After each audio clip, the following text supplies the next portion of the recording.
not only are you afraid to say what you want to say, but now my options are shrinking, okay? So maybe I had 5 places I could go, all with DEI, all pushing great and diverse initiatives, not only within race, but gender and class as well. Now I'm down to 3 options, but I'm afraid and I have been subjugated to 2 or 3 boxes. Where am I supposed to go from here? So we all know that DEI is under attack. Northeastern University here in Boston is just one example of how institutions have been responding to this. So Phillip, the university basically changed up all its messaging, removed its messaging about DEI from its websites. What's going on here? What they are doing is obeying in advance. But what they're also doing is what you might call a practical response, a utilitarian response to what they know what was coming, and it might also be considered an effort to salvage, in some ways, diversity, equity, and inclusion by jettisoning the name and replacing it with something else. The problem is that may not work because you have an administration, that is the Trump administration, which has, in ferreting out its own DEI processes and programs, have also said anything that even smells or looks or resembles DEI, we will ferret out. So it's not, yeah, exactly. Precisely, it's all of us around this table because that's the real goal. The goal is to erase history. The goal is to make moot any reference to systemic racism.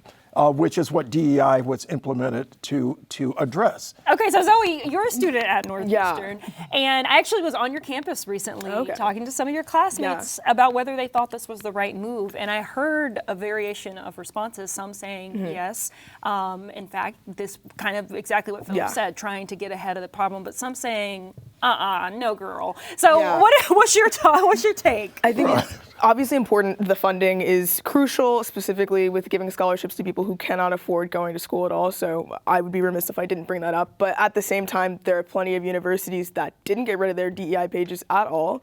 Northeastern prides itself on its diversity, specifically with its international students. And then it's something they even use to bring in students. They market themselves as somewhere where you can come and get this rich, enriching experience, meet all these different people, learn about cultures and things that are different from you. And then and at the same time, to remove that, like, I don't know, just waking up that day and seeing that in many ways Northeastern said, we don't really care about that anymore. We're moving away from that. This was maybe a marketing tactic even, and now, it's out. It's passé at this point. So you're skeptical? I am. It's really disappointing in a lot of ways, having been there for the last 4 years, taking classes, learning about what it means to really be a citizen in this world. And Northeastern, in many ways, pushing us to push those boundaries, and then at the same time, they're like, we don't really care about that anymore. That's not our focus.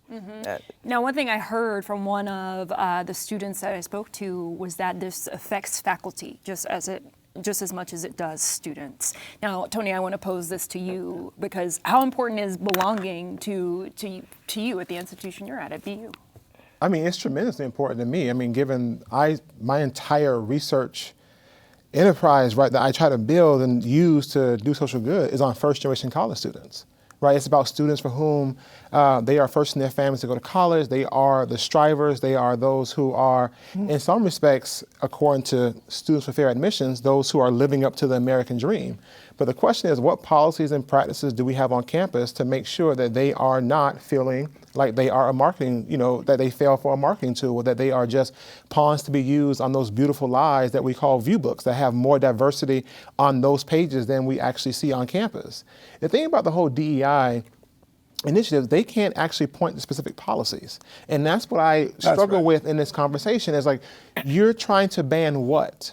What is it that you say is wrong? Like, give us some concrete things. And the more people allow DEI to be this catch-all that literally means everything, we won't have any clarity on what can actually be done. I love that you said that. That is so important. The fact that we, when I say we, the American population, has allowed the far right in this country to define diversity, equity, inclusion, not even saying it, diversity, equity, inclusion, but calling it DEI, is so problematic.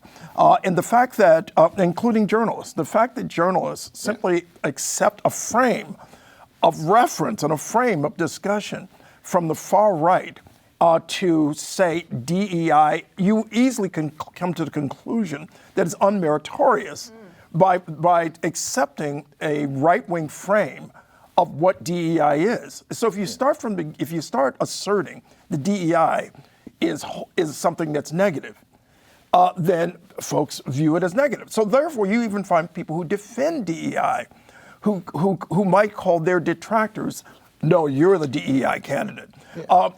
Thus taking away the efficacy of the term and the importance of that term, and what's particularly irksome about that. Here's the issue, though. Yeah. The fact that even some people are conflating DEI with what affirmative action when we had it was doing, right? DEI and affirmative action are two different things, right?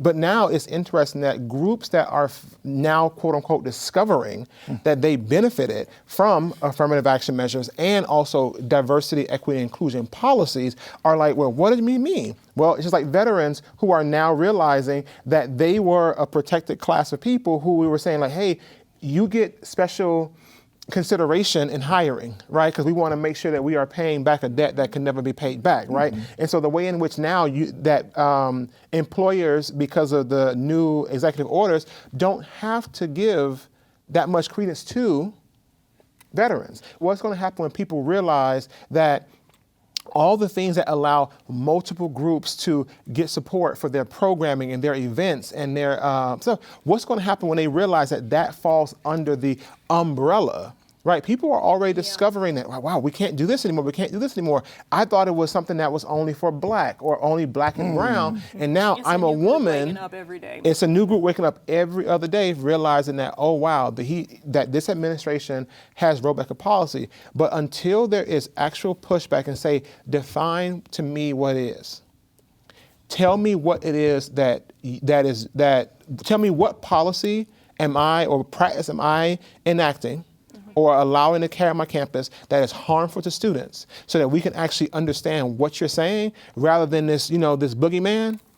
We won't get ahead of it. We're playing the game. You're right. They're able to frame DEI as something in the same way how we see with pro-life, the same way how with Obamacare, the same way how critical race studies. Right, there is no woke, right? Which is the definition. Yeah. Now, at the same time, Northeastern is claiming that their move is is speaking to their core values as a university, right? And that they are going to continue to implement those core values. Again, talking about belonging. But what does it mean to belong at a university? When we're looking at belonging, what I'm looking for on campus is being able to see faculty that looks like me, faculty that's not afraid to say what they want to say, students who are able to protest without being demonized by the school. I mean, I'd be remiss if I didn't bring up the Gaza protest that happened last year and students who are still being chased down by administration and being told that what they did was wrong, being threatened with their visas being taken away, many students who were threatened and weren't able to graduate possibly. Like, that is not belonging. That's fear. We should not be building a university on fear. Fear is a big part of this, right? Like, we've been seeing this for years and years and years now. And even when I was on campus, I think about the students who didn't want to talk. Yeah. And for a number of reasons, they might have just been shy. Some of them were like, I'm late for class. But like, some of it was, oh, is my face going to be out there? Because we know from the pro-Palestinian protests and also mainly on the pro-Palestinian side, absolutely, that there were students who were blacklisted for certain opportunities post-graduation. Should we be fearing that? Fear is the intention. Fear is part of the process that we're experiencing right now nationally. When you threaten workers, when you threaten schools, when you threaten universities with defunding, and this is the notion of defunding. For a while, we thought defunding, when people talk about defunding the police, that folks were, of course, up in arms. But now there's a wholesale effort to defund programs, those that deal with Black studies, those that deal with labor history. A lot of these things, as my colleagues here have pointed out, fall under this rubric that, for them, falls under the rubric of DEI. You can frame anything under DEI. But there are objective issues that also fall under DEI, as Tony pointed out, that people didn't realize, veterans, this and that. And so when people realize, wow, they're attacking my program, how should I respond? If you respond by fighting back, that's one thing. But what the intention is that you respond in fear. Yeah. You're afraid for your visa. You're afraid for your program being defunded. You're afraid of not being able to graduate. You're afraid of any number of things. Yeah. Fear is the intention. And here's the thing about that fear piece, right? One, let's take one step back. I think it's interesting that if it was truly part of a university's mission, you would not be able to single out one office and say, well, DEI is under attack, so we're going to fire these 6 people, right? If it's truly in your mission, exactly. That means it's built into the very fabric, right? If you say, oh, we're going to, freedom of speech is under attack in a concerted effort, then that means all of your faculty, all of your administrators are going to be uproar because you believe that in your mission, it is your job to elevate students' voice and produce research regardless of how people are going to receive it. But the fact that we have balkanized, right, all the initiatives that require anything that has to do with somebody who is, from a non-traditional group, whether you are, a person of color, whether you're queer, whether you, are from a religious minority, into these few offices in this concentrated way where they have more faculty of color, employees of color in that office too. And then all of a sudden, if you can pinpoint one office to get rid of, that means it wasn't truly baked into your mission in any true way because you were able to identify the 10 people, the 6 people, sometimes the 2 people who are responsible for doing that work. That's fear too.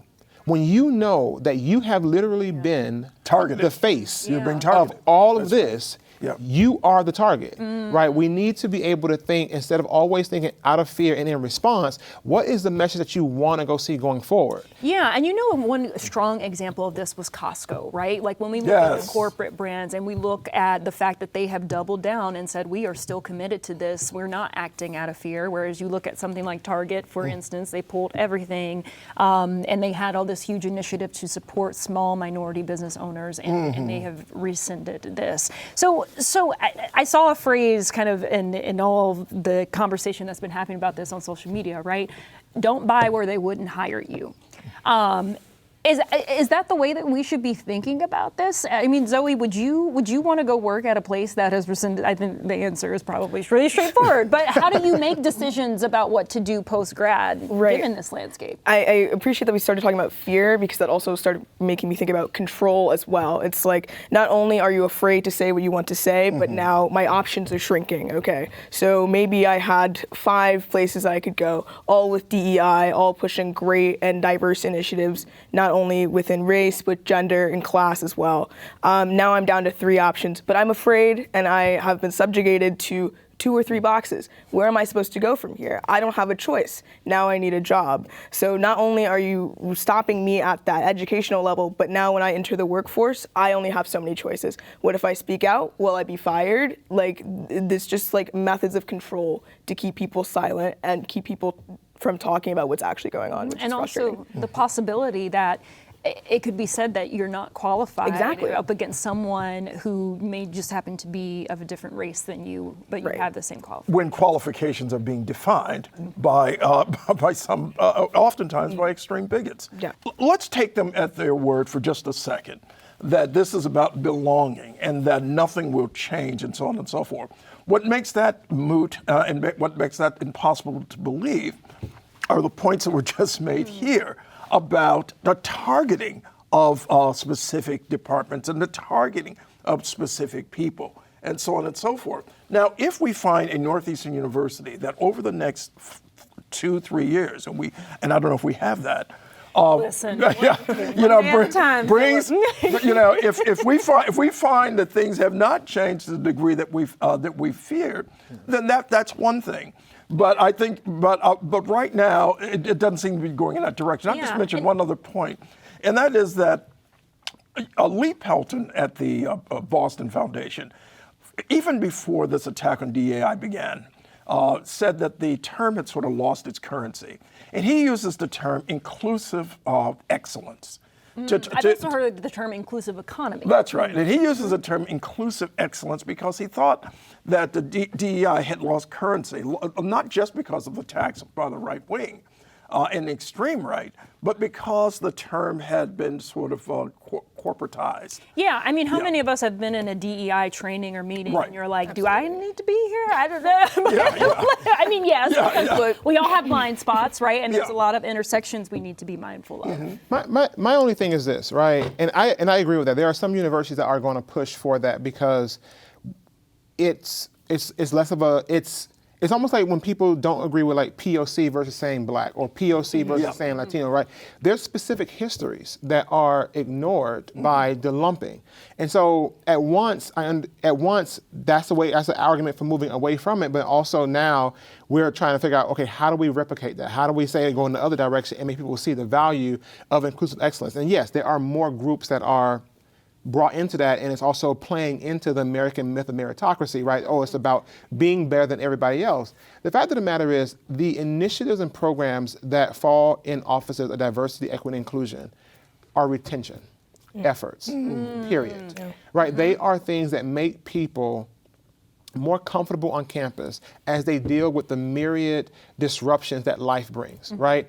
It's about the students who get certain calls in the middle of the night when they are in school because they come from certain neighborhoods, right? Whether it means like the rural parts of Oklahoma or the south side of Chicago, right? It's about the efforts to say, I can practice my religion because my university is also going to have a room that I can go to do prayer during the middle of the day. It's it's about those things, right? And so one thing I think we're saying is not just that they are saying the quiet parts out loud is what it actually is. And they are emboldened because they have all three, they have the Senate, they have Congress, and they have the White House. And so the people gave them a blank check to say, hey, and the Supreme Court. Write it, and the Supreme Court, which no one should have, but at the same time, they got them in their back pocket.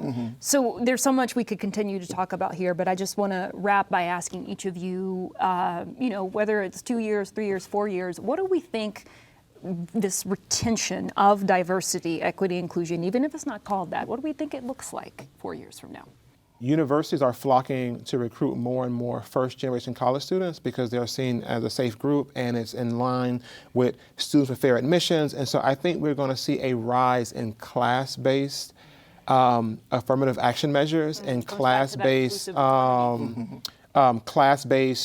efforts to recruit, retain is going to be the thing, because we are already seeing it. Universities, posting announcements. Our first ever, majority minority class, that's going to be now talking about, hey, we have more Pell eligible students. We have more first generation college students. The question is, what are the experiences of those people who you are admitting once they get in? What are their experiences like between convocation and commencement? Those are the questions that I want to know. And then more importantly, once you go from college to company, are the SIGs going to go away? Those special interest groups that companies created for women, for those people who are queer, for those people who are person of color, whether it's defined by race or ethnicity, what's going to happen to those groups that allowed you to recruit and retain and promote beyond the entry level of those people who you invited? That's my question. And quickly, Phillip, really quickly, and then we'll end with you, Zoe. Okay. All right. I think that what you're going to see on campus is a lot of demonstrations, a lot of fire. And right now, things may be relatively quiet. But I think things are going to get so uncomfortable in this country and on college campuses that people will have no choice but to protest on a constant basis. And you're going to see repression. I hate to say this, but I really believe this is what's coming. I think you're going to see what's similar to something happened in Hungary. I mentioned Hungary because President Trump has chosen Viktor Orban's playbook as his playbook. And what happened in Hungary on college campuses, where essentially right-wing ideology, right-wing thought processes took over. That is what this attack on education is all about in this country. This was the authoritarian's playbook. And his playbook on college campuses means basically you attack programs that you feel are antithetical to your agenda. Diversity, equity, and inclusion falls into that category because it represents in their view, progress when they're looking for an effort to make America great again. And what that means is the 1950s and pre-civil rights America. And Zoe? Yeah, I think we're going to start to see a lot of communities turn inwards. I mean, like, we can just go back in history, see what happened before. Black people were not allowed in white institutions, and what did? We made our own. And I think we're probably going to see a rise in, like, strong HBCU systems where Black students are encouraged in going to those places and strengthening those institutions, and going away from these predominantly white institutions that have made it clear in many ways, we don't care about you right now. And also, I think in the long run, without DEI, or rather, diversity is profitable in the long run. You need Black dollars, you need immigrants in your workforce. It's not a long-term solution to this problem that they see, and I think we will end up seeing rollbacks. This is gonna hurt a lot of people going forward. Costco is seeing great rises in prices because people are going there, so I think— And Target stock has been falling. Exactly. So people are frustrated, and I think— and I know that, like, the American people are not stupid, and they know where they are wanted and they know where they are not, okay? And I think given enough time, this will allow people to do what is right and what is needed to move forward.